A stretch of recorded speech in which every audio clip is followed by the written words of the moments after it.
দর্শক, আমি এখন অবস্থান করছি হযরত শাহজালাল আন্তর্জাতিক বিমানবন্দরে। এখন রাত প্রায় 1-1:30 বাজে। এই সময় বেসিক্যালি সবচেয়ে বেশি ব্যস্ততা থাকে। দেশের বাইরে থেকে মানুষ আসে, আবার দেশের বাইরে যায়। তবে একটা বিষয় আপনাদেরকে আমি ক্লিয়ার করবো, এই যে দেখতেছেন যে গাড়িগুলো আসতেছে, এটা কিন্তু ডিরেক্ট এখানে মূল টার্মিনাল, যে এখানে 1 নম্বর টার্মিনাল এখানে চলে আসছে কোনো ধরনের চেকিং ছাড়া। যদি চেকিং না হয়, আসলে দুর্ঘটনা যে ঘটে আমাদের দেশে যত্রতত্র জায়গায়, বিশেষ করে এই যে মুহূর্তটা সবচেয়ে ক্রিটিক্যাল সময়, এই সময়টা কিন্তু এই যে সরাসরি গাড়ির ভিতরে ঢুকে যাওয়া, এটা কোনোভাবে কাম্য নয়।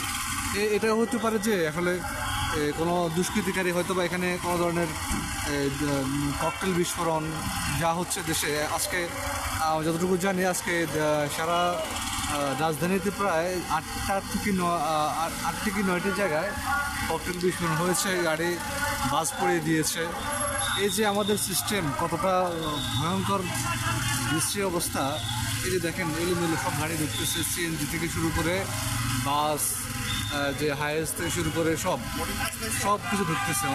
মন যেভাবে চাচ্ছে মানুষ ঢুকাচ্ছে, অথচ এখানে মূল ভূখণ্ডে ঢুকানোর আগেই কিন্তু দরকার ছিল যেখানে আমরা প্রবেশ করা হয় এই বিভিন্ন ইউটার্ন থেকে, ওখানে কিন্তু চেকিং করে ঢুকানো দরকার ছিল, কিন্তু ওইসব জায়গায় কিন্তু কোনো চেকিং নেই। দেখা যাচ্ছে ঢুকে যাচ্ছে কোনো ধরনের চেকিং ছাড়া। আবার এই যে দেখেন এলোমেলো অবস্থা, কেউ কারো কথা মানতেছে না।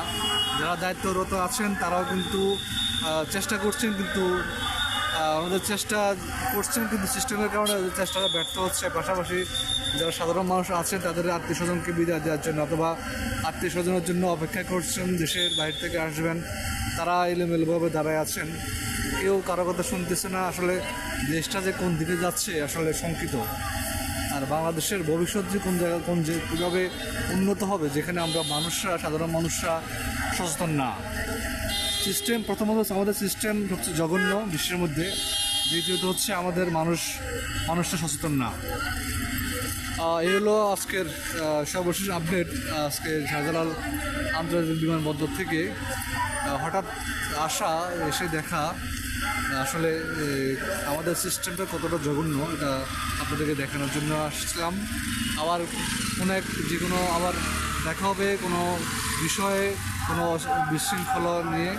ইনশাআল্লাহ সাথে থাকবেন।